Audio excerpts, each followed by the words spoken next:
Marcos capítulo de número 14, versículo 32 a seguir, diz assim: Então foram a um lugar chamado Getsêmani, e ali chegados disse Jesus a seus discípulos: Assentai-vos aqui enquanto eu vou orar. E levando consigo a Pedro, Tiago e João, começou a sentir-se tomado de pavor e de angústia. E lhes disse assim: A minha alma está profundamente triste até a morte. Ficai aqui e vigiai. E adiantando-se um pouco, prostrou-se em terra e orava para que, se possível fosse, aquela hora lhe fosse poupada. E dizia assim: Abba, Pai, tudo te é possível. Passa de mim este cálice, contudo não seja o que eu quero, e sim o que tu queres. Voltando, achou-os dormindo e disse a Pedro: Simão, tu dormes? Não pudestes vigiar nenhuma hora? Vigiai e orai, para que não entreis em tentação. O espírito na verdade está pronto, mas a carne é fraca. E retirando-se de novo, orou repetindo as mesmas palavras. E voltando, achou-os outra vez dormindo, porque os seus olhos estavam pesados e não sabiam o que lhe responder. E veio pela terceira vez e disse-lhes: Ainda dormis e repousais? Basta, chegou a hora. O Filho do Homem está sendo entregue nas mãos dos pecadores. Levantai-vos, vamos, eis que o traidor se aproxima. Feche a sua Bíblia, coloque no banco, coloque na cadeira. Pegue na mão da pessoa mais bonita do seu lado. Atravesse a faixa de Gaza. Pegue na mão dele, isso, pegue na mão dela. Aperte com carinho até ele falar aleluia.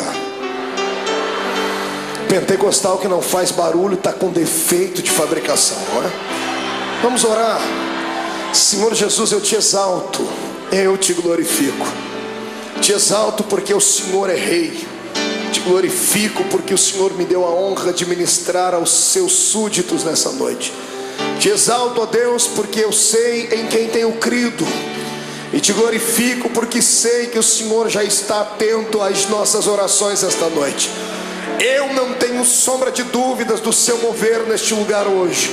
E eu quero agora lhe fazer dois pedidos que costumeiramente faço. O primeiro é que ao redor da Assembleia de Deus do Bom Retiro, num raio de 5 quilômetros quadrados, onde houver um demônio alojado agora, eu quero dar a esses demônios 5 segundos para desaparecerem daqui. Porque se não sumirem, serão queimados pelo poder da glória do Senhor que vai ser manifesta neste ambiente. O segundo pedido a Deus é um pedido de atrevimento espiritual.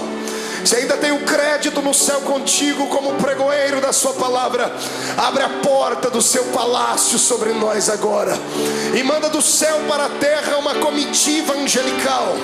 Eu quero pelo menos 8 serafins aqui nesta igreja.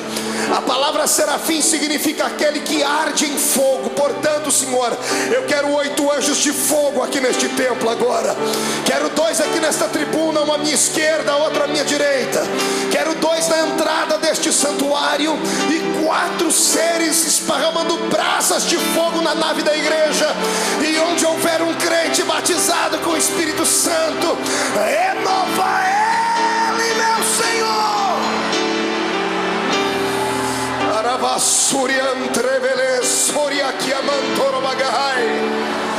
Deus, tu não precisa da ajuda do homem para nada. Tu és onipotente, Senhor. Então mostra a sua onipotência nesta noite. Abala os nossos corações com a sua unção.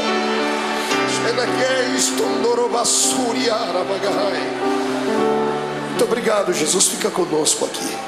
Amém e amém. Erga o dedo indicador para o céu comigo, o dedo de profeta. Aponte o dedo no nariz do seu irmão. Diga para ele: escute aqui. Se você não trouxe lenço, prepare a manga da camisa, a ponta da gravata, do vestido, o que for, porque hoje você vai se derreter na presença de Deus aqui. Quem crê nisso, tem um grito de glória a Deus.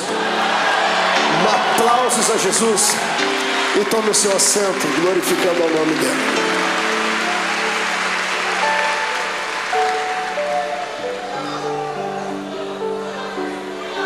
Aleluia. Oh glória. Terá la suria anderei chorogava.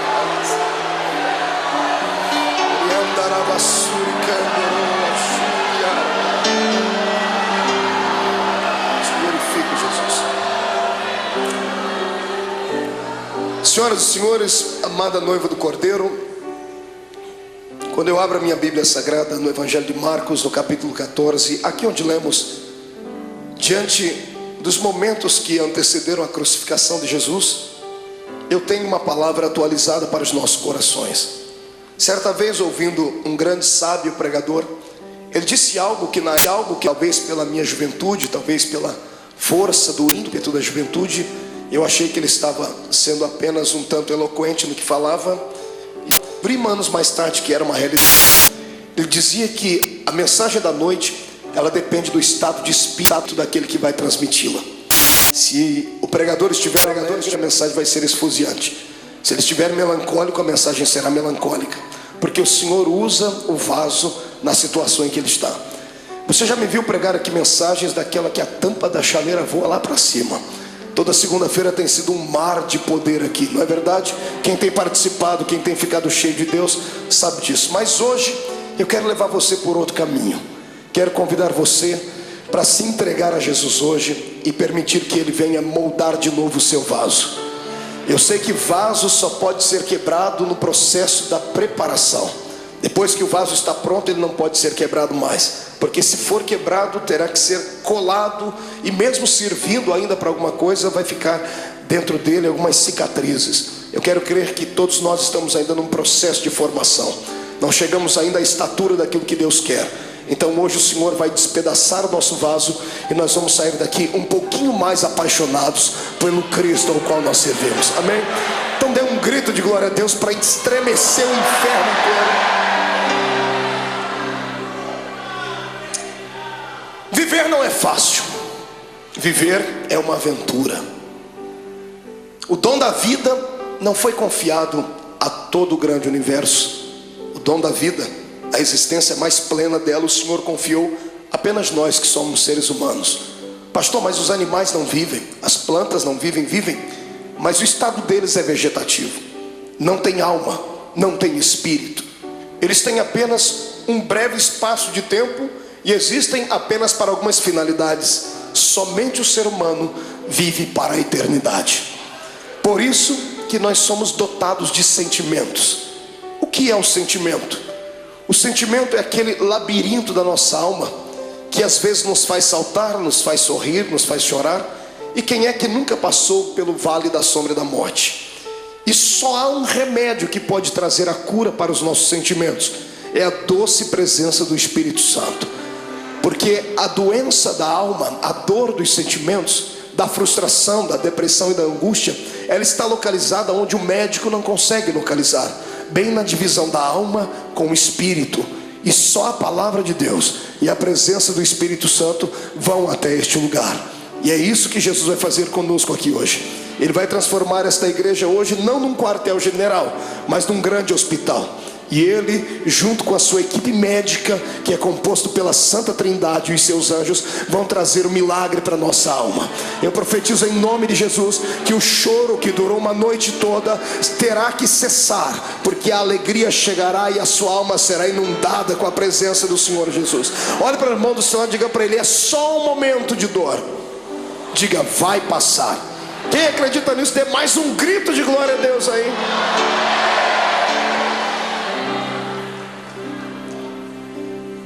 Quando eu olho para Jesus e fico às vezes tentando usar o meu raciocínio humano, por que é que ele veio?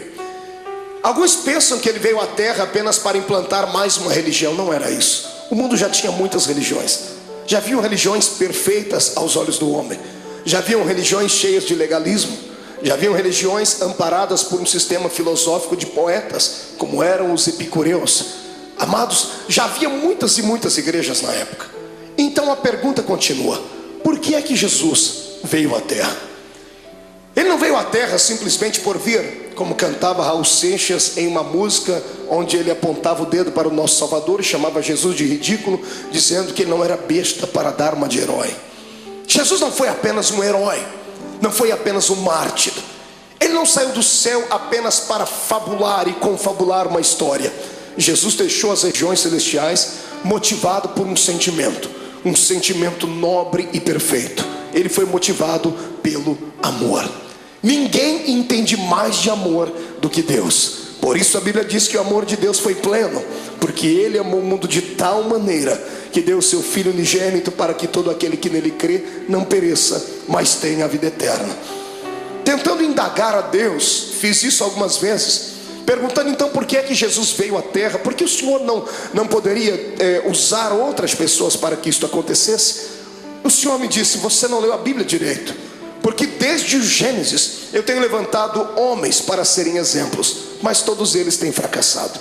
Os homens tentaram, sacerdotes tentaram, reis tentaram, profetas tentaram, mas não conseguiram vocacionar o coração do homem para servir a Deus. Era necessário um sacrifício de um animal anualmente, para que o perdão do pecado viesse sobre os seres humanos e eles não fossem condenados e não descessem à morte e estivessem aprisionados por Satanás. Desde o Gênesis até o começo do Novo Testamento, nós temos uma série de dimensões históricas onde Deus tentou confabular com o homem a sua história, ensinar a eles um pouquinho da sua graça, e os homens não pareciam entender. Foi então que Deus teve uma atitude divina. Só alguém que é divino faria isso. A minha Bíblia diz na boca de Paulo que ele, mesmo sendo Deus, não teve por usurpação ser igual a Deus. Antes aniquilou a sua forma divina e desceu na terra e se fez carne. Aqui começa o mistério da minha vida e da sua. Aqui começa uma das explicações para as grandes perguntas da vida, das crises existenciais, que nem Freud conseguiu explicar. Por que é que estamos aqui? Todos nós fazemos parte de um plano majestoso e maior, de um plano que não nasceu na mente de homens, nasceu na mente do Todo-Poderoso Deus. No meio do caminho houve percalços, houve bloqueios, e Deus então, para reconstruir a sua história, o seu plano original, Ele teve que sair do céu e vir ser um entre nós. A minha maior alegria como homem nesta terra, como pregador do Evangelho, não é ter viajado por mais de 40 países do mundo.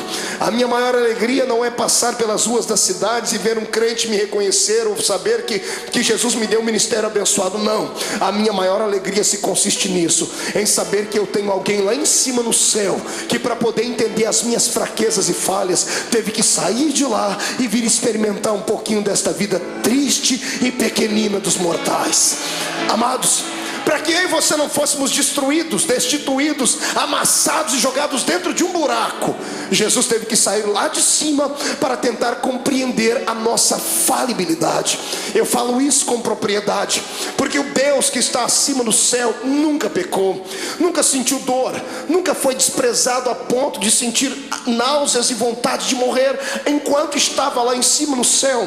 Eu penso que o próprio Deus falava com o Filho e com o Espírito Santo lá em cima, dizendo: por que será que esta raça humana não conseguem ser aquilo que eu quero que eles sejam? Se você pegar o Velho Testamento e ver o pensamento de Deus, se você torcer as páginas do Velho Testamento, vão sangrar, porque o Senhor havia ditado a sua lei. O homem que não pudesse caminhar junto com ele era logo destituído. O homem que não pudesse ser santo era logo morto. Veja o Deus do Velho Testamento trabalhando, abrindo a terra, engolindo homens. Por que é que Deus trazia morte e o terror sobre o seu povo? Pensava ele que aqueles que permanecessem vivos, olhando aqueles que foram punidos, se converteriam, seriam mais santos, seriam mais produtivos. E Deus via que, pelo contrário, aquilo parece que trazia, ao invés de temor, trazia ira no coração dos seres humanos. E alguns, por pura rebeldia, tratavam logo de desmerecer a Deus e de serem inimigos dele. O Deus do Velho Testamento tentou, ele fez de tudo que estava na sua mão para fazer, e até o ponto dele chegar no céu, sentado no trono, e dar um grito sobre aquilo que Isaías escreveu no seu livro, gritando bem alto: e agora? A quem eu enviarei? E agora quem há de ir por nós? Porque na terra não tinha ninguém justo o suficiente. Os homens não aceitaram o Deus Jeová, aquele que quando vinha em cima de uma nuvem, fazia tremer os montes, fazia os seus relâmpagos engrandecer o coração dos homens, e os homens não aceitaram.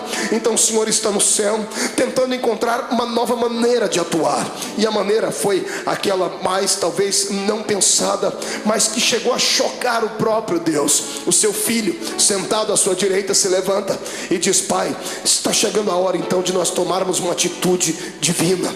Está na hora de fazermos algo transcendental. Está na hora de eu deixar o meu trono e virar homem de carne e ser um como eles são, para eu poder entender o que eles passam, para eu poder saber o que é que leva esses seres humanos a chorar, a sentir dores. Por que é que eles têm tanta facilidade em se curvar diante dos problemas? Por que é que eles ficam deprimidos? E é isso que Jesus faz. A transferência do céu para a terra não foi apenas um ato da legalidade divina, foi um ato imortal de Deus. Deus se fez carne para vir aqui entender a minha vida e a sua vida. O que eu acho mais lindo é que Ele entendeu. Ele passou pelos mesmos vales que nós passamos, Ele passou pelas mesmas sombras que nós passamos, e o mais importante, Ele venceu. Ele deu para nós um exemplo dizendo: é possível passar pelo vale e se levantar lá na frente.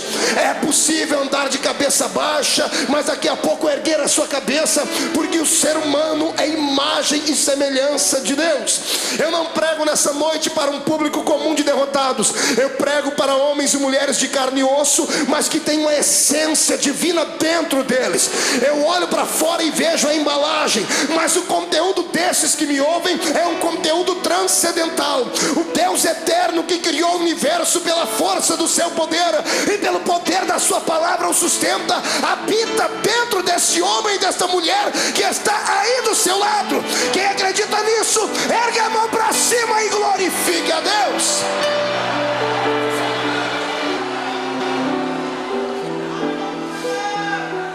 Para tentar entender por que é que a gente chora, grita, geme, sente agonia, Jesus passou pelo mesmo caminho.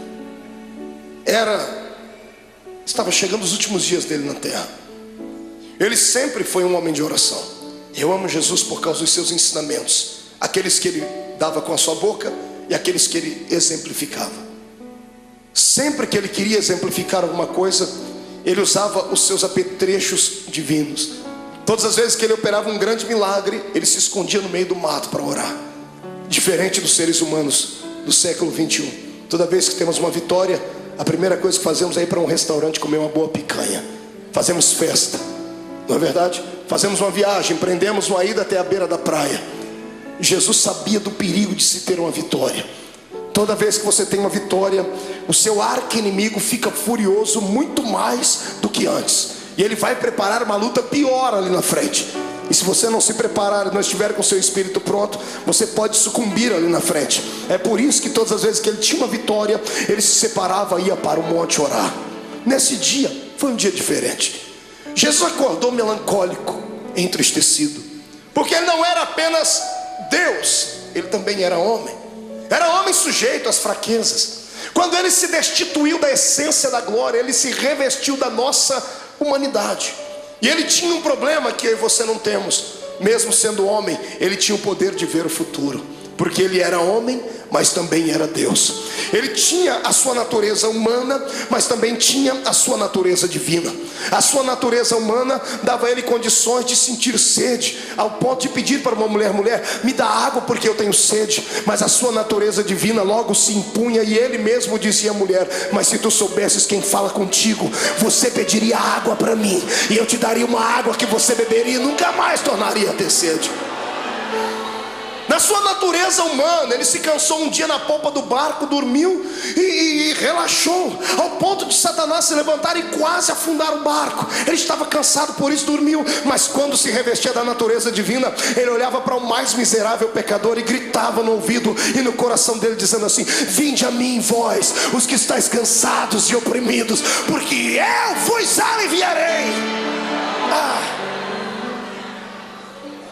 Nessa manhã, o lado humano dele estava tranquilo, porque não enxergava o futuro. Mas o lado divino pregava peças nele, porque ele enxergava além daquilo que os olhos humanos viam. Mesmo sendo homem, ele continuava sendo Deus, e ele tinha percepção de algumas coisas do futuro. E dessa manhã, quando ele acordou, ele sabia o que ia acontecer. Sabendo o que ia acontecer, ele não sorri, ele não conta uma história comum, porque ele era um homem como nós somos. Ele convida os seus discípulos nesse dia. Todas as vezes que ele ia para o monte orar, ele levava só 3, era Pedro, Tiago e João. Nesse dia ele olhou para todo mundo e disse: gente, vamos orar comigo. Eu imagino os discípulos olhando uns para os outros, dizendo assim: o quê? Jesus está pedindo oração para a gente? Ele está pedindo para a gente acompanhar ele até o monte para orar. E ele foi. Quando ele chegou naquele monte, dobrou o joelho. Todos eles dobraram o joelho junto com ele e começaram a orar, ou começaram a rezar, eu não sei. Repetiram as palavras que ele havia ensinado. Ninguém conhecia Deus a fundo. A religião deles antes de Cristo, era uma religião canalizada em rituais humanos, em dogmas falíveis. Talvez eles não sabiam conversar com Deus na intimidade com a qual Jesus falava. Por isso Jesus nos ensinou a oração do Pai Nosso. Mas ele pediu para que eles orassem com ele, porque ele estava abatido naquele dia. E tendo orado, eu penso que, não sei se você passa por isso, mas eu passo. Quando eu estou muito angustiado, quando eu estou muito atribulado, eu preciso gritar, eu preciso desestressar. Eu subo um monte que tem na minha terra, e tem uma árvorezinha lá. Eu já falei dessa árvore para todo mundo, tem isso gravado em fitas. A árvore sofre comigo quando eu estou passando pelo vale, porque eu encho ela de tapa. Eu desestresso orando e dou uns tapas. Não que a árvore tenha nada a ver com o meu problema, mas é assim que eu me desestresso. Eu imagino Jesus nesse dia angustiado, atormentado, ele olhando para os seus discípulos, ele querendo orar, ele querendo falar tudo que estava dentro dele. Mas de repente ele olhava por cima dos ombros, ele via Tiago, Pedro, João, ele via André, ele via os outros, ele viu quão pequeninos eles eram. Eram apenas discípulos, não haviam atingido a estatura de mestre. O discípulo tem muita facilidade de se escandalizar, tem muita facilidade de ficar pequenino diante de situações difíceis. E eu imagino Jesus dizendo para si mesmo: se eu falar o que eu preciso, eles vão desanimar, eu tenho que demonstrar fortaleza para eles. E Jesus não aguentando mais, ele precisava orar. Ele levanta a cabeça, levanta da oração, deixa todo mundo orando. Ele pega 3 entre os 11 que foram, porque Judas não foi com ele esse dia, Judas ficou, tinha só 11 com ele. Ele levanta e chama os 3 mais chegados dele. Ele bate o nome de Pedro, Tiago e João, disse: meninos, vamos orar comigo. E para eles ele conta o que está acontecendo. A minha alma está angustiada. Você consegue ouvir isso da boca do seu Deus? Ou você acha que isso é um privilégio só seu? De sentir dores, de chegar em dias dentro da sua casa que dá vontade de morrer, dá vontade de entrar dentro do quarto e fazer uma besteira? Ou você acha que porque você é crente, você está bem guardado e você tem anticorpos espirituais suficientes para te proteger de toda a avalanche do mundo? Não, você é um ser humano. A diferença entre o ímpio e o justo não é vista somente nessa terra, será vista na outra. Mas a minha Bíblia diz que da mesma sorte que sofre o ímpio, sofre o justo. A diferença não é em sofrer, a diferença é em como sofrer. O ímpio sofre desesperado, dá um tiro na sua orelha, fuma droga, injeta, bebe muito, até cair no chão, porque assim ele alivia a sua dor. Nós que somos crentes não fazemos isso. Mas quando temos os nossos problemas, nós entramos dentro do quarto e tomamos um chazinho da raiz de Jessé, e o Espírito Santo vem acalentar. É só assim que a gente passa pelo vale. Eu estou te mostrando o seu Deus em agonia. É bonito falar do Jesus andando em cima das águas, é lindo falar sobre ele multiplicando os pães, é poderoso falar sobre ele se transcendendo no Monte Tabor diante dos seus discípulos e falando com Moisés e Elias. É lindo ver o nosso Senhor abrir os olhos dos cegos e dizer ao morto de 4 dias: sai para fora. Mas eu quero ver se há beleza em ver o seu Deus dizendo assim: eu estou sentindo pavor, eu estou angustiado, eu preciso de amigos íntimos. Jesus está aqui dando um exemplo para nós. Quando passarmos pelo vale, precisamos ter alguém do nosso lado, precisamos de amigos.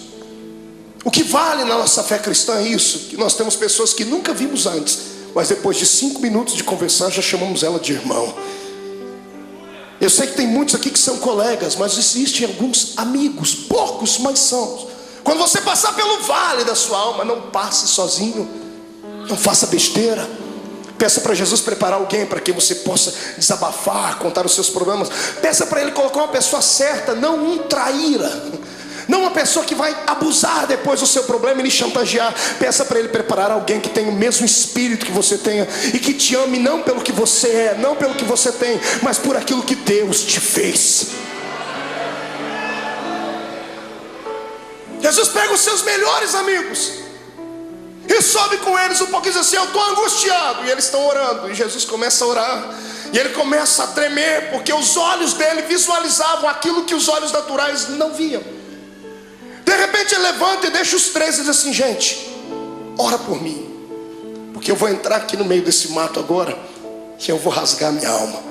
Eu imagino Pedro, Tiago e João olhando um para a cara do outro, dizendo assim: esse não é o nosso Cristo.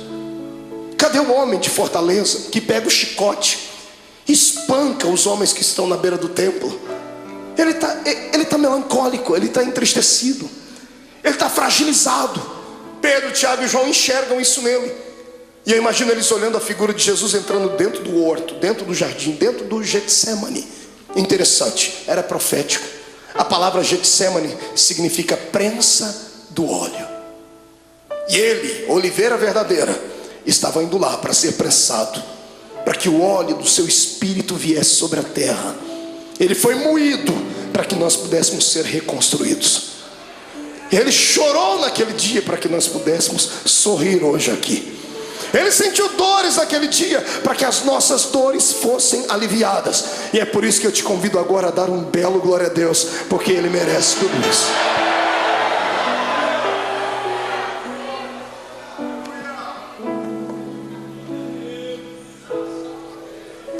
Ele começa a orar. Agora que não tem mais ninguém perto dele, ele rasga a alma e diz assim: Pai, eu sei que a hora é chegada, mas o meu lado humano não está aguentando. Então eu vou fazer um pedido ao Senhor: se der, Pai, passa de mim esse cálice. Se der, risque esse momento. Se der, me priva de sentir aquilo que eu já estou vendo que vou ter que sentir. Quando Jesus ora desse jeito, é posto uma vírgula na sua oração. Se levantam dois reinos do lado dele nesse momento: o reino de Deus e o reino de Satanás. Os anjos se calam no céu, o próprio Deus está em silêncio no céu olhando. Os demônios estão fazendo figa, estão torcendo, dizendo assim: se ele não for até o fim, não tem salvação. Se ele não for até o fim, o plano está mais uma vez destruído. E Satanás está lá orando para si mesmo, pedindo para que todos os poderes das trevas viessem trazer uma nuvem negra sobre Jesus naquele dia. E quando Jesus diz: Pai, se for possível, passa de mim esse momento, esse era o lado humano. O lado divino dele sobrepõe. E ele abre os olhos.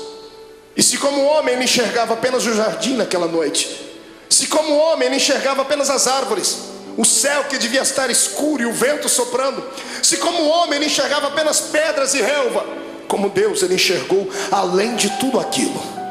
Ele enxergou além das pedras, além da relva. Ele enxergou além do tempo. Ele enxergou além dos séculos. Ele enxergou além do espaço. E sabe o que ele viu? Você.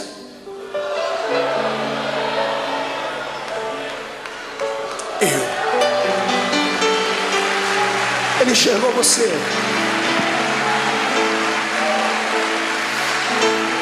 Sabe como ele te enxergou? Não como um super-homem ou uma mulher maravilha, bem trajado dentro da religião, cheio de poderes, de status, não.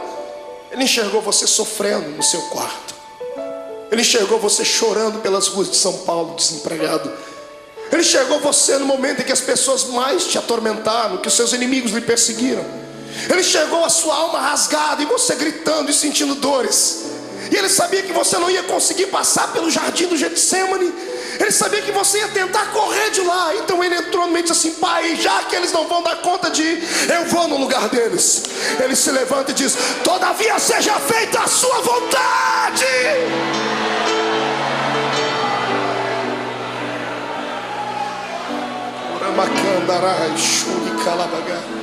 Feche seus olhos por um momento. Eu sinto que a noite deste dia vai ser diferente. Não sou só eu que estou passando pelo vale, estou sentindo dores. O Senhor está me dizendo que tem pessoas que entraram aqui gemendo hoje. Tem pessoas que essa segunda-feira perdeu o sentido para ela. O feriado não teve alegria nenhuma. Tem gente aqui dentro que sequer conseguiu dar um glória a Deus. E não é porque não queria, é porque a sua alma está mais atormentada do que tudo. Veio buscar aqui hoje, nessa noite, um escape. tentou enxergar aqui uma luzinha no fundo do túnel. Em nome de Jesus, como profeta do Deus vivo, eu profetizo que o tempo de cantar chegou. Os espíritos de tormento, os espíritos de acusação, os espíritos que provocam o seu espírito, te deixam abatido, chegaram até a porta do templo, mas tiveram que voltar. Quando eu fiz a oração inicial, eles tiveram que recuar 5 quilômetros. E eu te dou uma palavra de Deus: eles não vão voltar. Você vai sair daqui hoje de cabeça erguida, sorridente, alegre, de paz, cheio de Deus. Vai entrar na rua da sua casa com a coroa da vitória. Você não é um derrotado, você não é mais um. Você nasceu para a vitória. Quem acredita nisso, adore ao Senhor.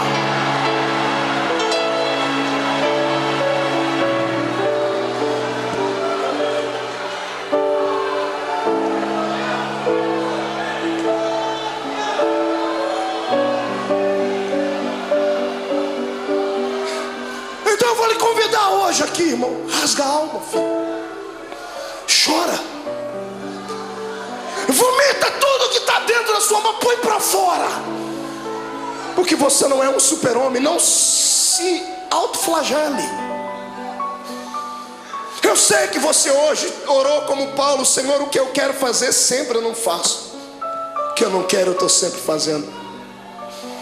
Senhor, eu tenho um espinho na carne. É como se o mensageiro do diabo viesse, me esbofeteasse e me jogasse no chão. Eu quero que você ouça aquilo que Paulo ouviu. Deus se levantou do trono e não acusou ele, não apontou o dedo. Deus olhou para Jesus do lado dele, viu a mão furada, viu o sofrimento do filho e disse assim: ô Paulo, fique tranquilo. Como, Senhor? Eu estou angustiado. A minha graça te basta. Senhor, não é o suficiente, então eu vou preencher agora. O meu poder se aperfeiçoa na sua fraqueza. A matemática de Deus é diferente. E eu profetizo que aqueles que entraram fracos aqui dentro hoje, Satanás não vai ter coragem de cruzar o seu caminho por pelo menos um mês.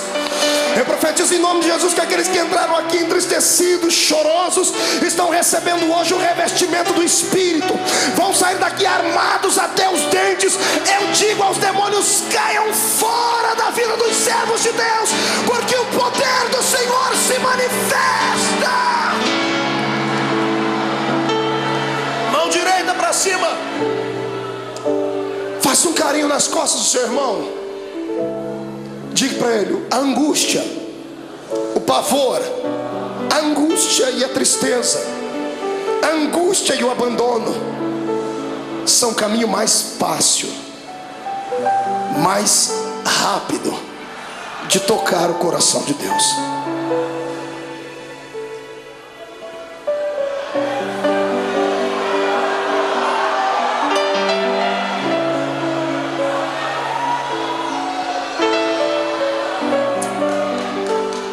Era a adversidade. Meu sogro me ensinou uma frase que ele deve ter ouvido em algum lugar, eu já citei ela algumas vezes: que não há bem que sempre dure, e também não há mal que nunca acabe. Tudo na vida tem um ponto de equilíbrio. A vida da gente é igual às 4 estações do ano. Alguns estão sorrindo do seu lado porque estão vivendo o verão na vida deles. O sol da justiça está alto, está brilhando sobre ele, está corando a sua pele, por isso que o irmão está sorridente. Outros estão vivendo a primavera da sua existência, estão florindo, estão frutificando, estão crescendo. Em contrapartida, outros entraram no outono, começaram a perder as folhas, começaram a perder o colorido. E difícil saber que alguns entraram pelo caminho do inverno, estão sucumbindo, estão tendo que buscar água nas profundezas dos lençóis mais profundos da terra, estão tendo que se curvar diante de tudo. Mas a bênção é que tudo é um ciclo. Depois do inverno vai vir o verão de novo. Calma, é só um tempo.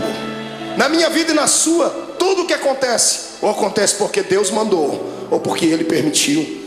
Satanás não tem esse poder que nós pensamos que ele tem, de vir e manipular a nossa existência. Eu sou entregue a Cristo e você também. O mais fraco aqui entre nós é capaz de catar Satanás pelo chifre e esfregar o focinho dele no chão, porque ele não tem mais solução. Para mim e para você, por pior que seja o ato cometido, se puderes hoje inclinar não os joelhos em terra, mas sim o coração diante de Deus, o sangue de Jesus Cristo cobrirá todos os seus erros e você ficará mais salvo do que a alva-neve.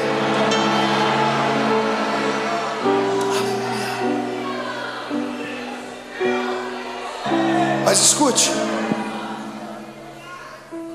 o que é para você passar, ninguém vai passar no seu lugar. E tem épocas na vida que a gente tem que passar sozinhos.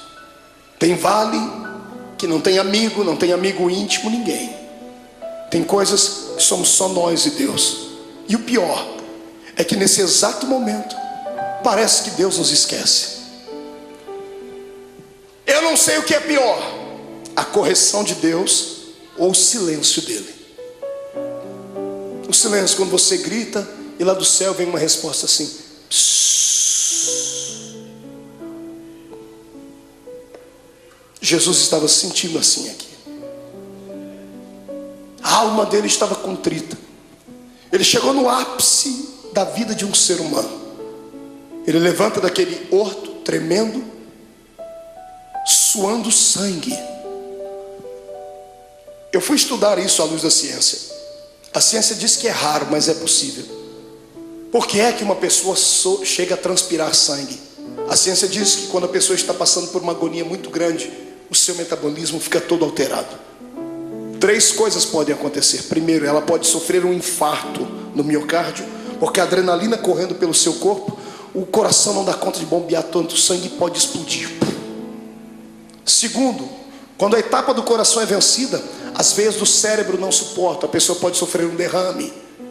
Terceiro, quando é vencida a etapa do coração e da mente, aí os poros se dilatam e o sangue que está sob pressão dentro do corpo, ele sai pela pele. Como Jesus não podia morrer de ataque cardíaco, nem podia morrer de derrame cerebral, porque a cruz estava preparada, o sangue dele saiu pela testa, pelos poros. Eu queria que você imaginasse a afeição do seu Cristo quando ele passou a mão na testa e viu o sangue. O lado humano dele deve ter se contorcido, mas era preciso passar por aquele vale, era preciso ir até o fim. Ele levanta dali como um vitorioso. O reino das trevas está abalado porque acharam que ele ia parar naquele momento. Ele levanta e pega os discípulos dormindo. Que decepção. Mas ele sabia que eles eram fracos. Ele olhou para os discípulos, acordou e disse assim: nem uma hora pudestes velar comigo? E os discípulos já correm e dobram o joelho. Jesus diz: não, agora é tarde. Eis que o Filho do Homem será entregue na mão dos pecadores. Quando ele acaba de fazer isso, eles ouvem passos de uma multidão de homens que vem vindo. Tochas acesas vêm iluminando o caminho deles, liderado por alguns homens da religião judaica. E no meio da multidão Jesus viu um rosto conhecido, o rosto de um dos seus discípulos. Esse discípulo vai e dá um beijo em Jesus. E aqui eu começo a aprender com Jesus coisas lindas, coisas que nós não aprendemos com o ser humano. Quando Judas dá um beijo nele, Jesus era tão amável, ele acreditava tanto no poder que ele tinha de envolver as pessoas, e tinha tanta pena da alma do ser humano, que quando Judas lhe beijou, ele já sabia o motivo. Ele poderia ter expulsado Judas. Imagine você sabendo que uma pessoa que com um beijo ela vai lhe levar à morte. O que você faria? Esmurraria ela? Arrancaria a cabeça dela? O que é que você faria? Pois Jesus olhou para ele depois do beijo e disse assim: amigo. Jesus não era hipócrita, nem falso. Mesmo Judas traindo ele, disse: você ainda é meu amigo. Essa palavra vem de encontro àqueles que durante essa semana traíram Deus. Traíram Deus com seus atos, traíram Deus com as suas palavras, negaram Jesus com seus feitos. Porque eu creio que eu não estou pregando aqui para uma assembleia de homens puros e mulheres purificadas, porque se todos aqui fossem santos à estatura que pensam, não estariam sentados nesse banco, estariam voando com os anjos aqui. Eu sei que estou pregando aqui para gente que passou pelo vale, porque o meu Deus não fala com quem está ausente, Ele fala com quem está presente. Mas Jesus manda dizer que Ele está apaixonado pela sua fé, está apaixonado pela sua coragem. Você caiu, veio aqui se arrastando com a boca no pó, mas crendo no que está escrito, que o justo pode cair até 7 vezes, mas o Deus que ele serve, de todas elas o colocará de pé.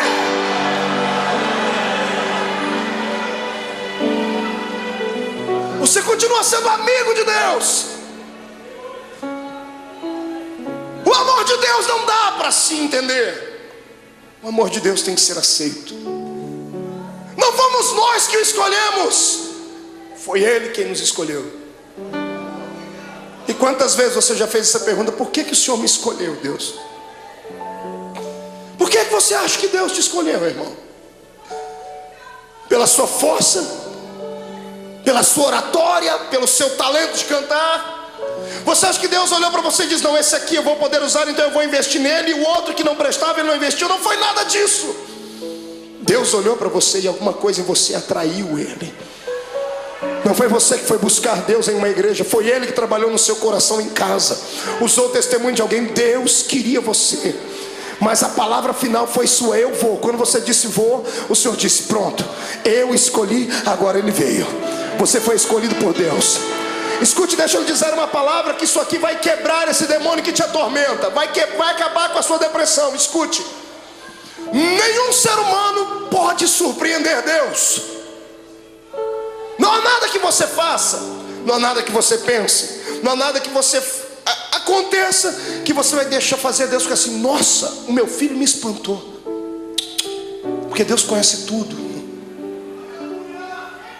Você nunca vai surpreender Deus. É por isso que eu me apoio nessa palavra, para nunca sair dela. Porque o diabo, ele só sabe falar do passado. Ele só sabe acusar você do que você fez, do que você cometeu antes de entrar dentro dessa igreja hoje. Ele só sabe apontar o dedo para você e metralhar você, dizendo assim: ó, você foi isso, fez isso e aquilo. É por isso que eu prefiro ficar com Deus, porque Deus não fala do passado. Todas as vezes que Deus olha para você, sabe o que Ele fala? Do seu futuro. E lá no céu, imagina Ele acotovelando Jesus, está vendo aquela filha lá? Olhe lá na frente e veja o que eu vou fazer com ela. Está vendo aquele homem? Olhe lá na frente e veja o que ele será. Porque Deus não é como caranguejo que anda olhando para trás. O Senhor está na nossa frente. O Senhor está além das suas fraquezas. O poder do Senhor está além da sua humanidade. O poder de Deus está além dos seus complexos. É por isso que eu te convido nessa noite: saia de dentro da prisão que está a sua alma. Deixa o Senhor hoje sacudir as portas desta prisão e arrancá-las para fora. Deixa Deus mostrar para você que mesmo amarrado em um tronco, com os pés amarrados, todo ensanguentado, você ainda tem um cântico nos seus lábios, tem uma arma atômica nos seus lábios. Enquanto você cantar, as muralhas vão cair. Eu convido você hoje a saltar para dentro do território dos vitoriosos.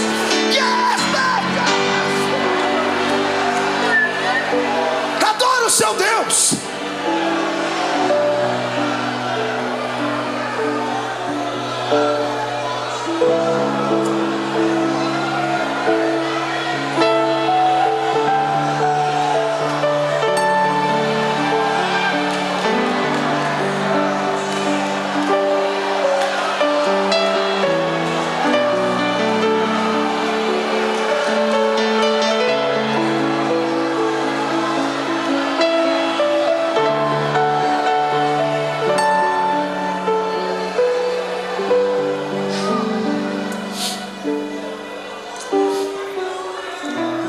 É hoje o dia que Deus escolheu para arrancar você de dentro do quarto escuro da sua vida. Os espectros do passado que te sondam, os demônios que encontraram uma brecha, vão ter que serem rápidos para saírem, porque se não saírem serão destruídos. Eu vejo a força de Deus chegando para dentro de você. Eu vejo o Espírito Santo sentado nas asas do vento, trazendo em ambas as suas mãos brasa de fogo para purificar o seu pecado. E na mão direita dele uma unção de gozo para te fazer saltar pelo menos uma semana inteira. Em nome de Jesus Cristo, hoje é o dia da independência da sua alma. O Senhor te fará saltar muralhas. Quem acredita nisso, tire o pé do chão para adorar.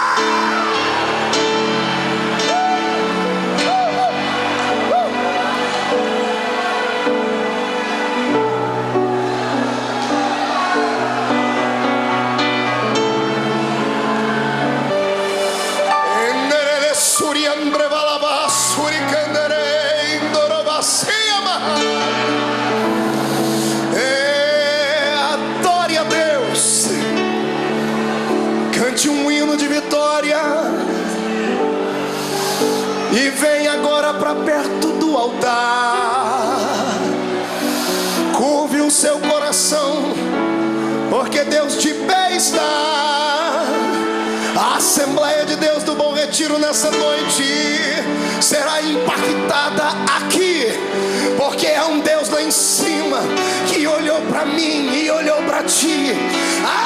Venha do céu agora a sua unção e encha os meus irmãos. Receba em nome de Jesus Cristo agora.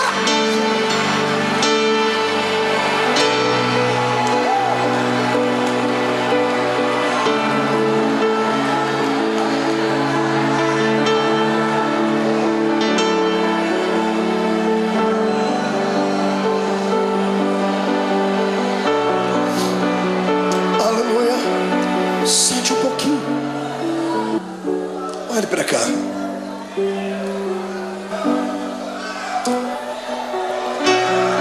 Tem um santo católico. Ele foi canonizado pelos homens, mas o exemplo de vida e de fé dele impactou um tempo. Chamava-se São Francisco de Assis. São Francisco de Assis fez uma oração, e uma frase da sua oração eu peguei para mim, para orá-la sempre que eu estou passando por problemas. Ele disse assim: Deus, dá-me forças para suportar aquilo que eu não posso mudar. Gravou ela aí? Peça isso para Deus. Dá-me forças para suportar aquilo que eu não posso mudar. Tem coisas na vida que não dá para mudar. O filho que foi embora não volta mais. A doença que dizimou parte do corpo não tem como retroceder. O abandono, a tristeza, muitas vezes não tem como retroceder. Então peça para Deus te dar força para suportar. O que importa é em como enfrentar esse dia de dificuldade. É em como você vai enxergar o seu jardim. Você pode enxergar o seu jardim como sendo o ápice do abandono de Deus, ou pode enxergar o seu jardim como sendo o pódio da coroação da sua vida. Depende da maneira como você foi para lá. Jesus foi preparado para o jardim. Por isso ele orava antes, incessantemente. Por isso ele buscava Deus. Por isso ele passou 40 dias no deserto em jejum, porque ele sabia que a missão dele era grande, como a sua é. Sabe por que você está querendo parar? Porque você não se preparou. Tem levado uma vida de brincadeira, pensando que a igreja é apenas um lugarzinho de reunião social, pensando que a fé cristã é só aqueles dogmazinhos ensinados pelo pai e pela mãe. Não, a salvação não é hereditária. A salvação é pessoal, é uma experiência com Deus. Busque a sua experiência nessa noite. O Senhor transmutará esse coração de pedra num coração de carne, trará alegria para dentro da sua vida, e você vai ter força para viver. Lá está ele. Olha o seu Jesus sendo preso. Quando os homens vêm prender ele, ele tinha passado uma noite de oração. Às vezes eu tenho pena, entre aspas, dos demônios, porque eles vêm atormentar quando a gente está fraco na carne, mas o espírito está forte. Os homens chegam e Jesus pergunta para eles: a quem buscais? E eles dizem: a Jesus.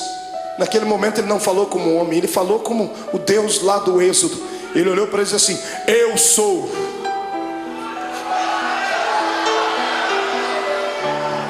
Por um pouco aqueles homens não morreram fulminados, porque quando ele liberou a sua palavra, rema, eu sou, eles caíram no chão. Qualquer preso sairia correndo, qualquer pessoa condenada sairia correndo, qualquer covarde sairia correndo. E eu não duvido que os discípulos iam pegar na mão dele: Jesus, aproveita o momento e foge. E ao invés de ele ir para a direção contrária, ele vai e ajuda as pessoas a ficar de pé. Você consegue imaginar Jesus pegando na... Imagina ele falando: I'm sorry, desculpe. Em vez de falar como homem, eu falei como Deus. Foi só um momento, eu estou aqui, pode me prender.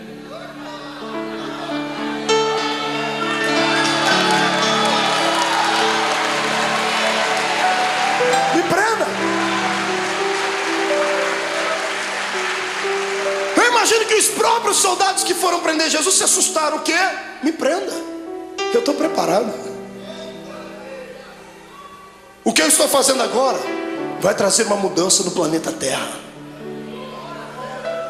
O momento de sofrimento agora trará algo na eternidade jamais visto, nunca visto. Se o grão de trigo não morrer, ele vai viver para sempre na solidão. Mas quando ele morre, ele gera outros. Eles podem não amar-me suficiente, podem não ter orado comigo à noite, podem ter me negado, podem ter me vendido, mas eu os amo. Aleluia. O amor de Deus é o amor ágape. Você já conhece isso, é a cartilha dos crentes. Amor eros, amor filos e o amor ágape. Amor eros é de homem para uma mulher, o amor filos é de mãe para filho, filho para pai. O amor ágape é o amor de Deus, é o amor puro, é o amor que se ama sem esperar nada em troca. É o amor que Paulo falou lá na sua epístola aos Coríntios 13. É o amor que tudo suporta. É por isso que Jesus está te segurando. Aleluia. Eu dizia a um amigo hoje que eu descobri depois de muito tempo por que é que o ser humano não deve pecar. O ser humano não deve pecar simplesmente porque existem leis na Bíblia dizendo que ele não deve pecar. Deus não odeia você porque você peca. Deus não quer te destruir quando você erra, não é isso. É que Deus é Pai. E Deus sabe que todas as vezes que você peca e erra, você se arrebenta. Todas as vezes que você faz alguma coisa errada, é você quem se machuca. E qual pai quer ver o filho machucado? Qual pai quer ver o filho ferido? Está entendendo? É por isso que o Senhor não quer que você erre, que você burle a lei. Porque tudo que Ele estabeleceu são princípios, e tudo que foge dos princípios te machuca. Olha para você agora sofrendo por causa desse adultério. Olha você sofrendo aí dentro, as mágoas, tristes, desejando uma pessoa que não é sua e não pode ficar com ela, não tem jeito. Olha vocês sofrendo porque pegou aquilo que não era seu. Olha aí você sofrendo porque passou por cima de tudo aquilo que Deus tinha para você. Olha você angustiado. É isso que te tira da igreja. Não é a perseguição do pastor, não é a palavra pesada do outro, não é. São aquilo que nós infringimos na lei de Deus. E Jesus me disse ao meu ouvido enquanto eu estava de joelho ali: tem muita gente que quer se afastar da igreja, filho. E fala para eles que não importa o que eles fez, importa o que eu fiz por eles. Sai da frente, Satanás, eu estou com raiva de você. Eu tenho certeza que nesta noite os planos de Satanás mais uma vez caíram por terra, porque o Senhor te ama e ponto final. Quem é amado por Deus, adore a Ele.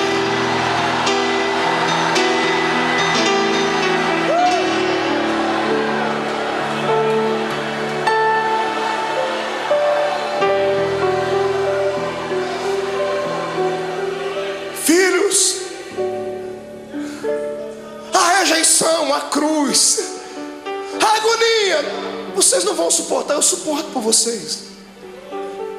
E levaram ele como um preso comum. Fizeram do meu Jesus uma peteca. Caifás, Anás, Pilatos, Herodes, Pilatos. Ninguém achava nada de errado nele. Ele tinha palavras para incriminar os homens, mas ele se calou e não se defendia. Pilatos fica estarrecido e diz assim: que homem é esse? Pilatos queria soltar Jesus, mas o ego dele era muito massageado pelos judeus. Ele não queria perder a postura de um grande. Então, para alegrar o coração dos judeus, ele pensava que isso iria aplacar a ira deles. Ele manda chicotear Jesus. E pegam o meu Jesus, o seu Jesus, levam ele numa noite fria para um lugar, numa praça, amarram as mãos dele em uma estaca, deixam ele seminu. Aquilo era já motivo para matá-lo, porque todo judeu tinha vergonha de mostrar o seu corpo. Estava sendo humilhado, até que ele começou a ser flagelado. Azorrague era o nome da arma com a qual bateram em Jesus. 12 tiras de couro, na ponta de cada tira um osso de carneiro quebrado ou limalha de ferro. Cada vez que o carrasco batia nas costas do meu Jesus, 12 buracos ficavam nas costas dele. Paulo disse: assim como meu mestre, eu tomei uma quarentena de açoites menos uma. Foram 39 chicotadas daquela, mais de 460 cortes nas costas. O corpo não aguenta. Depois da 10ª chicotada, ele já estava pendurado. Ele poderia ter gritado, ele poderia ter aliviado um pouquinho da dor, porque quando gritamos, por um momento, há um bloqueio no cérebro e a dor passa por momentos, mas passa. Se ele gritasse, ele teria sentido menos dor, mas ele não gritou. Ele aguentou calado, porque sabia que você não ia aguentar. Sabia que eu não ia aguentar. Eu também, irmão, eu também.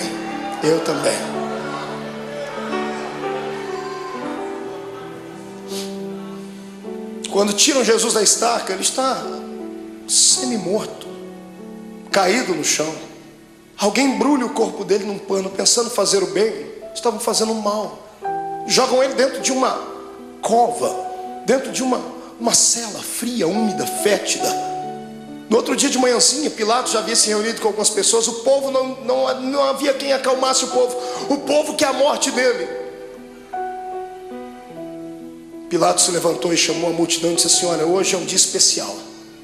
Hoje eu tenho direito e posso liberar o perdão para um preso. Vocês têm esse homem chamado Jesus e tem Barrabás. Barrabás era um terrorista, era um prisioneiro político. Era um homem que queria lutar contra o reino de Roma. Por isso estava preso. Um homem zarrão, de quase 1,90 m, diz a história. E quando colocaram Barrabás e pegaram o nosso Jesus todo machucado demais, ele não jantou na noite, não tomou café de manhã. Ele estava fragilizado, com o corpo tremendo, perdeu muito sangue na noite. As pessoas olham para os dois e, pagos por dinheiro, gritam: solte Barrabás. Pilatos não entende o que a multidão está falando. Ele vai, lava as suas mãos, diz assim: bom, que caia sobre a cabeça de vocês o sangue desse homem. Os soldados ficaram possessos por demônios. Agarram o meu Jesus e o seu, e o pano que estava coberto sobre o corpo de Jesus havia colado nas feridas que estavam nas costas dele. 400 cortes abertos, o pano colou a noite toda ali. Um soldado arranca aquele pano com força, abrindo todas as feridas de uma só vez. Ele deve ter soltado um gemido muito forte. Para brincar com ele, porque alguém dizia que ele era o rei, fizeram uma coroa de espinhos. Cada espinho tinha pelo menos 9 a 10 centímetros de comprimento. Espinhos que eram capazes de perfurar uma madeira. E colocaram na cabeça do nosso Jesus. Colocaram uma capa vermelha sobre ele, bateram com uma cana na cabeça dele para que a coroa fincasse mais ainda. E alguém dizia: tu não és o rei? Eis aí a tua coroa. Pegam o patíbulo da cruz, a haste onde os braços dele foram presos e fixos, colocam nos ombros dele e ele sobe a via da crucificação. A cruz não podia ser posta inteira nos ombros de um preso, porque ela pesava quase 140, 150 quilos. Ninguém daria conta de levar. Era só a parte principal. Jesus está subindo aquela travessia. Aquilo era um show, era um espetáculo que todos aguardavam. Todo mundo estava esperando ver ali um preso político, um preso famoso. E quando muitas pessoas começam a ver Jesus passando ali, a agonia tomou conta do povo. Eu fico imaginando as pessoas que estavam lá naquele dia. Imagino Lázaro, o amigo de Jesus, do lado de Marta e Maria, as irmãs segurando ele.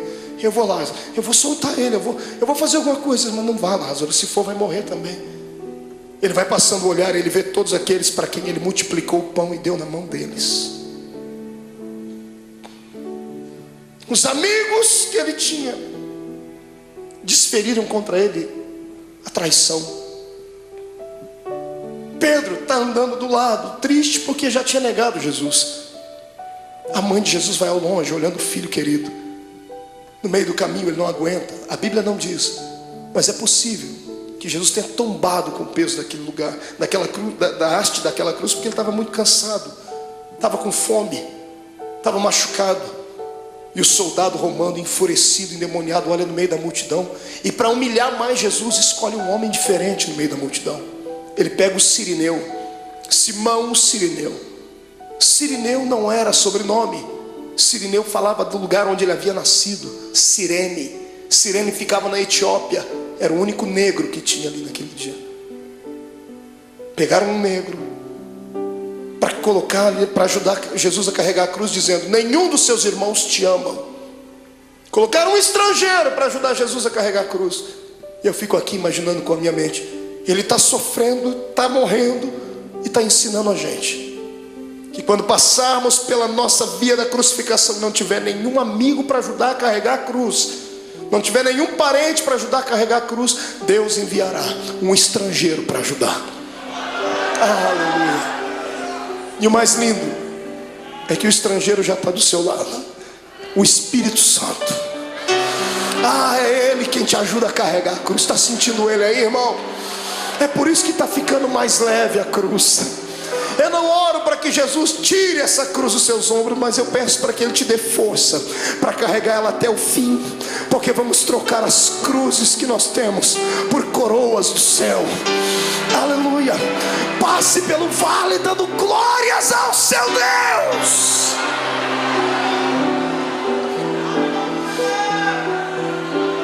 Sobe comigo. Vem no Gólgota comigo.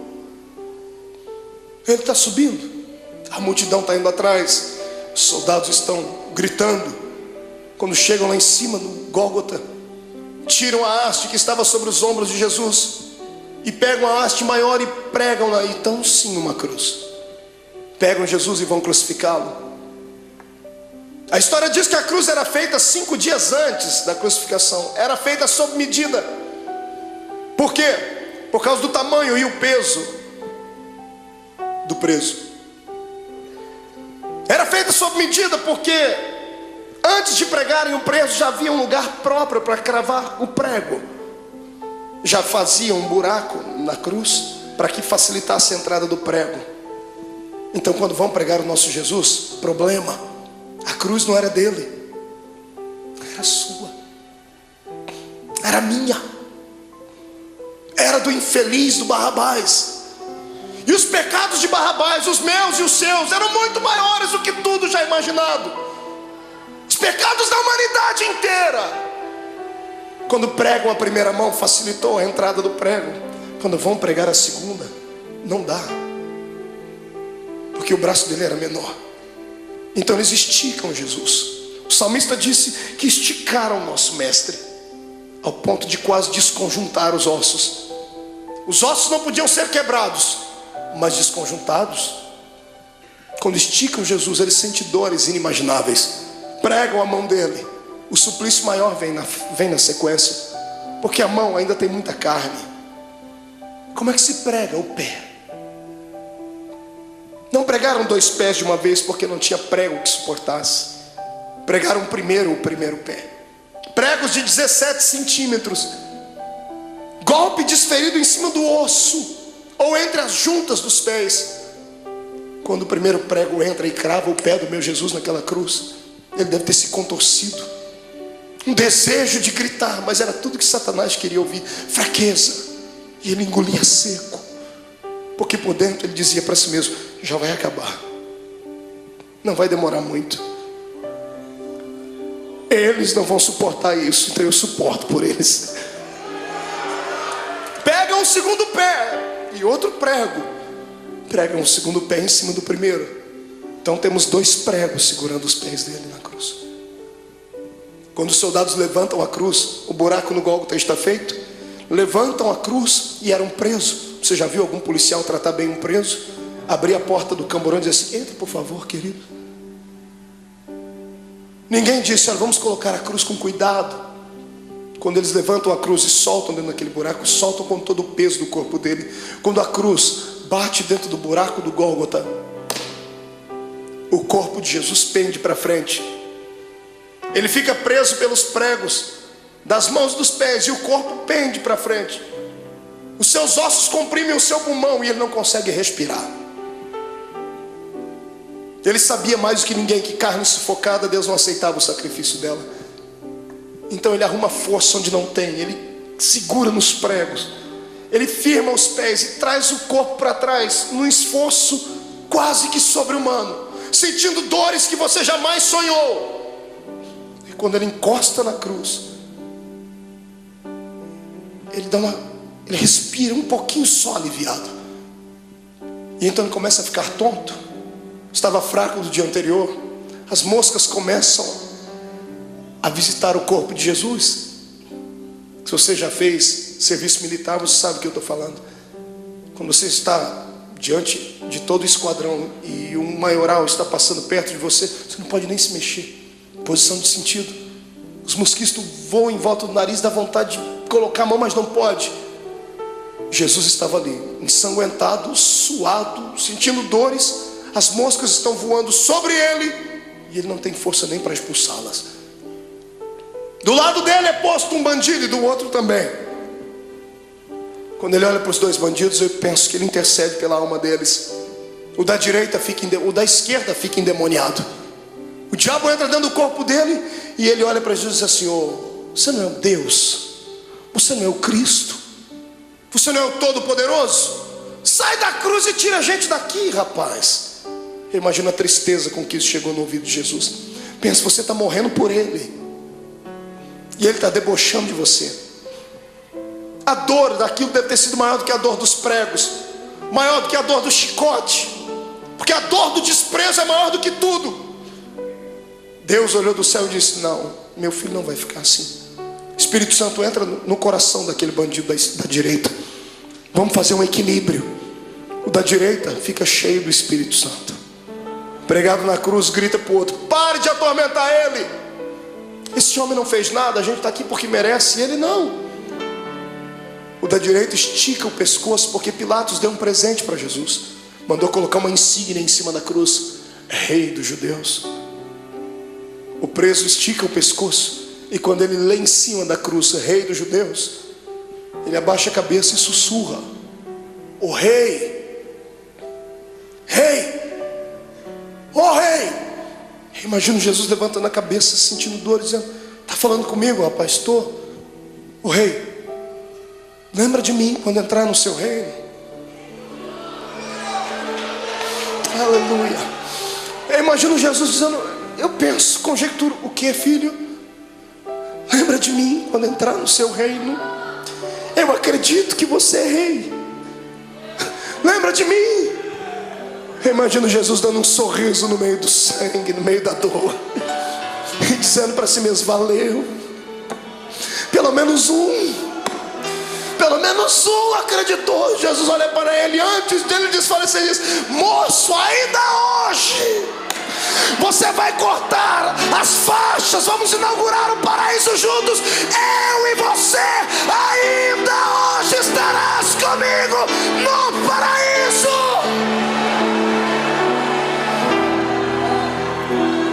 Era bacana,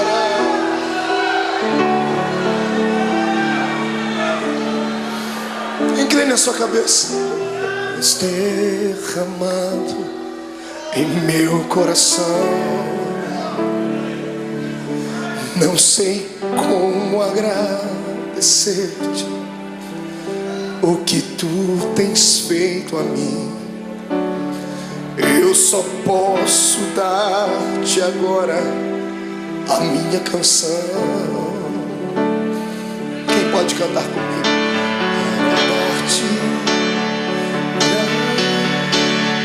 Vai, grita. Graças Senhor. Graças, meu Senhor Jesus.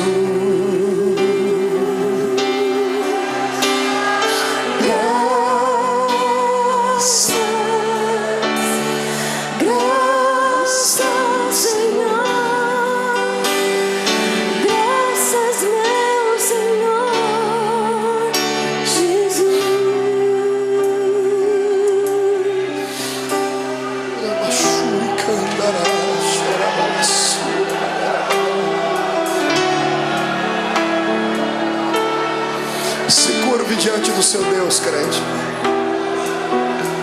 Até você que não gosta de dar glória a Deus não pode ficar em silêncio agora. Até você que não gosta de dar barulhos tem que gritar agora.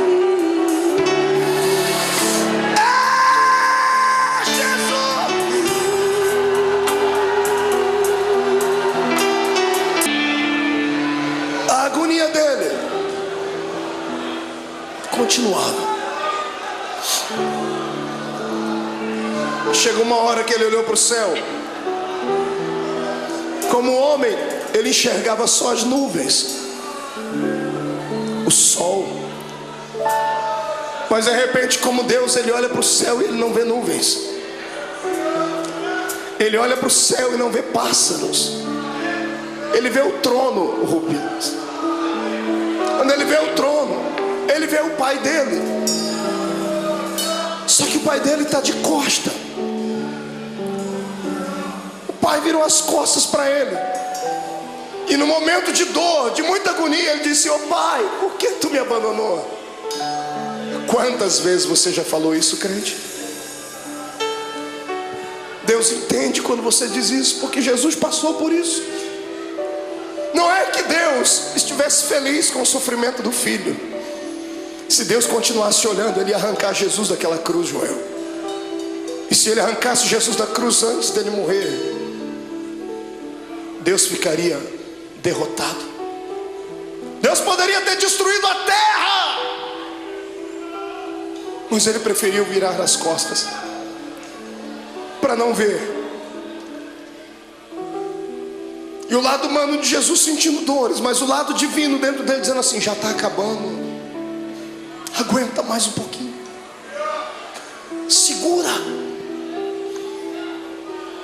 A morte está lá com as garras da mente de Jesus, tentando arrancar o espírito dele, e ela não consegue, porque ele não tinha pecado. A morte estava inofensiva. Ela era acostumada a carregar para dentro do inferno pecadores. Mas como arrancar da terra um homem que nunca pecou? Eu imagino a morte dizendo: desse eu não dou conta. Eu imagino Jesus levantando o rosto para cima e dizendo assim: eu vou te ajudar, morte. Onde está o teu aguilhão, ó morte? Onde está o teu poder que não consegue levar um homem fragilizado uma noite inteira? Eu te ajudo. Quem diz que a morte matou Jesus não sabe da verdade. A morte não matou Jesus, foi Jesus que se entregou para ela. Você é muito fraca, morte, então eu vou te ajudar. Eu me rendo, eu entrego meu espírito, consumado está.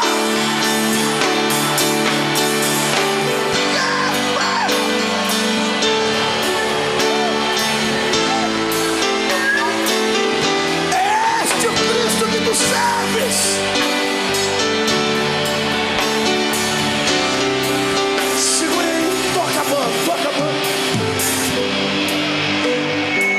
Escute.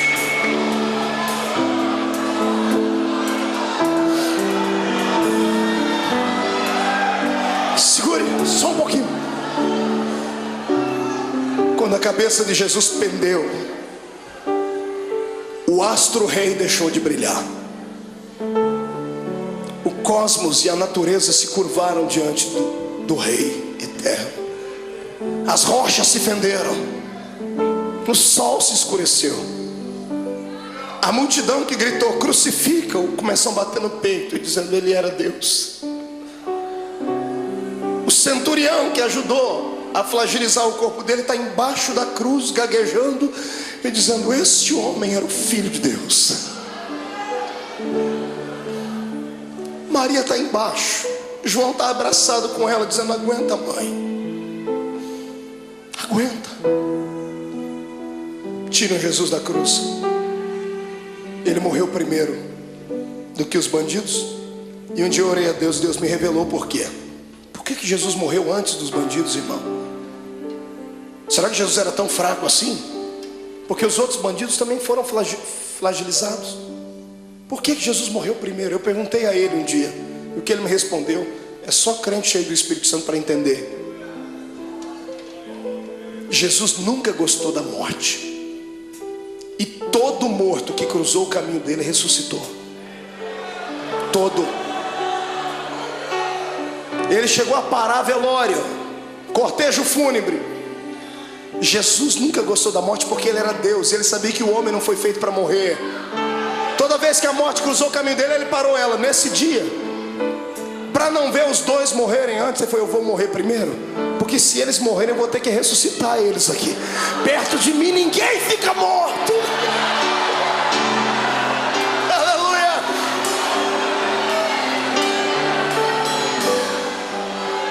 Ele morreu. Morreu a carcaça. Quem morreu foi Jesus, o homem. Mas o Cristo que estava dentro dele não podia morrer, porque Deus é eterno. O Espírito do Cristo que estava dentro dele saiu pela boca. Quando o homem expira, seu espírito sai. Interessante é que ao invés de Jesus sair dali e ir até o céu, a Bíblia diz que ele foi às regiões mais baixas. E ele foi num lugar muito interessante que poucos crentes conhecem, pouca gente prega. A Bíblia diz que ele foi buscar um cativeiro. Já leu sobre isso na Bíblia? Quando Jesus morreu, ele passou 3 dias morto ali, o corpo, porque o espírito dele foi fazer uma pregação interessante. Ele foi a um lugar onde estavam todos os santos que haviam morrido antes dele, porque ninguém ia para o paraíso, iam todo mundo para o seio de Abraão. E Jesus foi lá e se revelou: eu sou.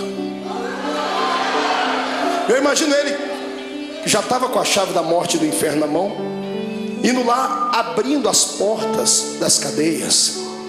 Abrindo a porta, lá dentro tem alguém sentado assim: sai para fora, Daniel. Mas Senhor, quem és tu? Eu sou aquele que fecha a boca do leão.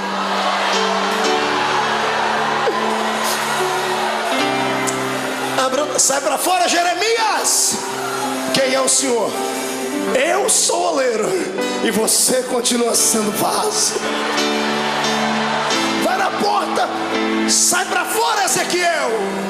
Quem és tu, Senhor? Esqueceu de mim? Eu sou aquele que mediu as águas para que você entrasse nelas. Águas de vida, águas que purificam, sou eu. Jesus vai na cela de um homem chamado Manoá. Quando ele abre a porta: sai para fora, Manoá. Senhor, quem és tu, Manoá? Você perguntou o meu nome quando eu fui anunciar o seu filho. Eu sou o maravilhoso, Manoá. Sou eu. Sai para fora, Davi. Quem és tu, Senhor? Eu sou o bom pastor que dá a vida pelas suas ovelhas. Sai para fora. Sai para fora, Ananias, Misael e Azarias. Senhor, quem és tu? Eu sou o 4º homem da fornalha de fogo. Sai para fora.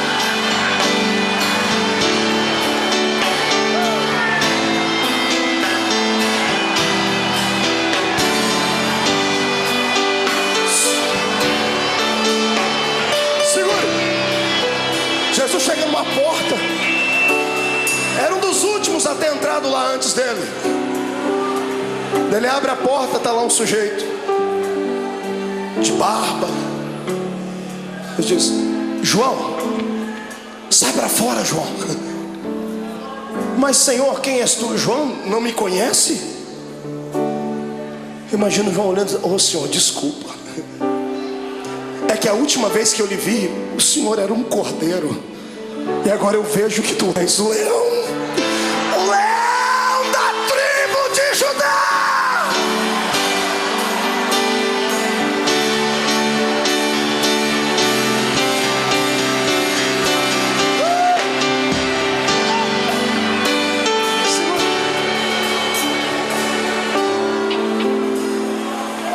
Momentos antes disso acontecer, Jesus fez uma visitinha lá na casa do diabo. Está todo mundo chorando aqui em cima, na terra, e tem um monte de demônio fazendo festa no inferno. A morte e o diabo dançando catira e forró. Os demônios cantando, é festa. Jesus morreu. Quando Jesus morreu, eles esperavam que ia cair uma pedra em cima da cabeça deles. Quando Jesus expirou, eles, ai, mas não aconteceu nada, então vencemos. Passaram a noite toda fazendo festa lá no antro do inferno. Não foi num belo dia, os demônios todos deitados, cansados, dormindo. Eu imagino, a escuridão do inferno começa a receber luz. Ele vem, e não vem andando, vem flutuando dentro daquele lugar.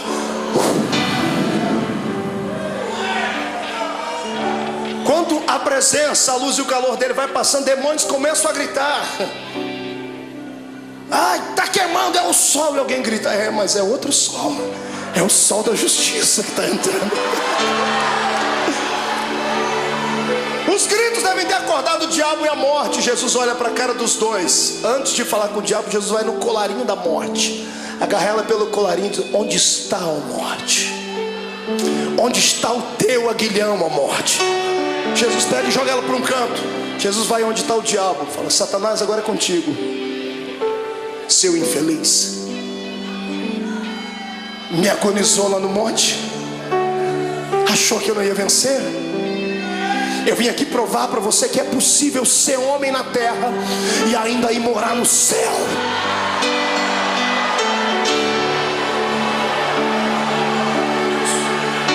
Eu imagino o diabo com as duas mãos aqui, ó. Imagina Jesus, o que você está fazendo, ô cão?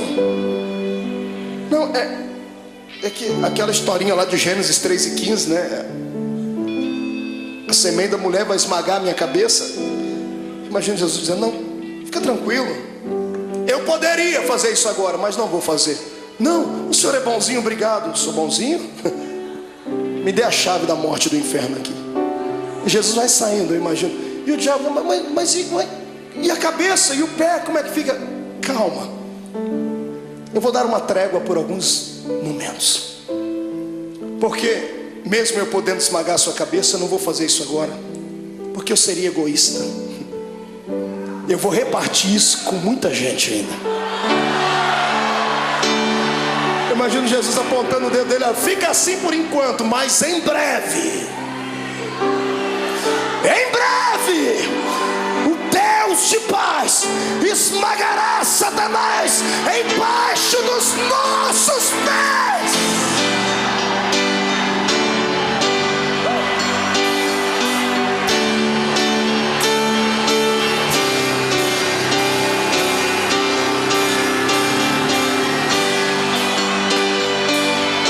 Segura, vamos encerrar.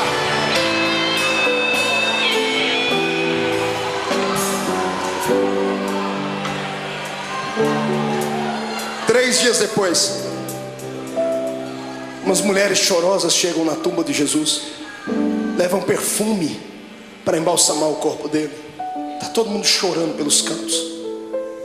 Quando elas chegam na tumba de José de Arimateia, que emprestou para Jesus, a pedra gigantesca estava removida. Desesperadas, elas pensam que alguém roubou o corpo de Jesus. Quando elas entram lá dentro, no meio de duas pedras tem dois homens de branco. Os homens estão sorrindo, um sorriso angelical. Um dia nós vamos vê-los.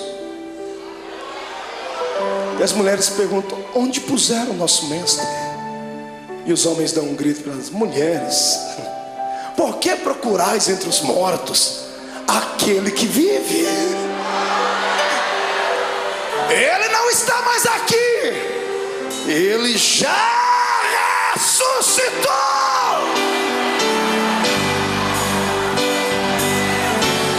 Vou te dar um conselho.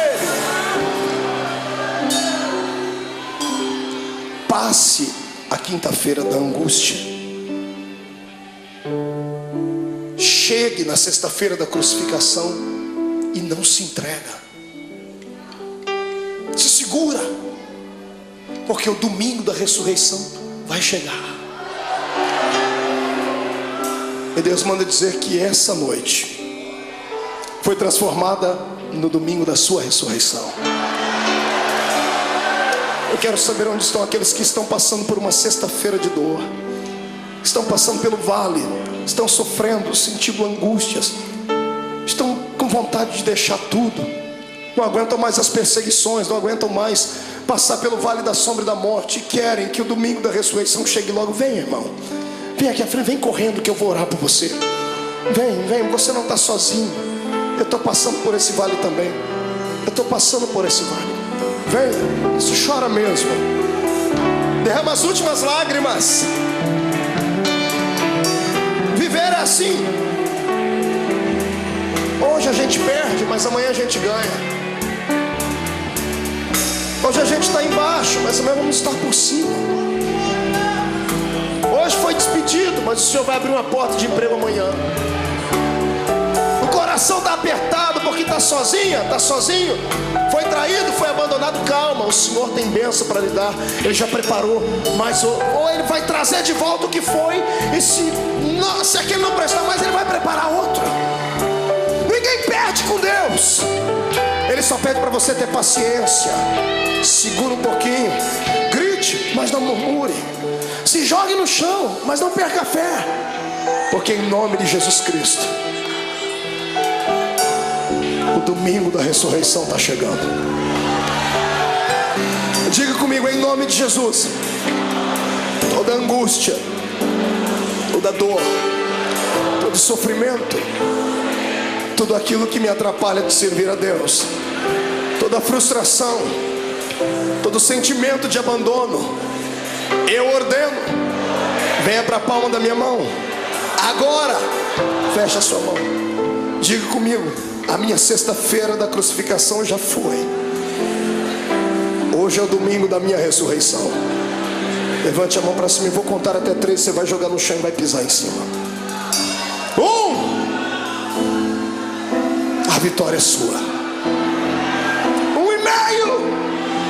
1,5. Hoje o Senhor te transporta para o reino dos vitoriosos. 2. A sua casa será impactada pela ressurreição de Deus. 2,5. Satanás é um derrotado, com um D maiúsculo. 2,75. É o dia da sua liberdade. 3. Jogue no chão, piso em cima.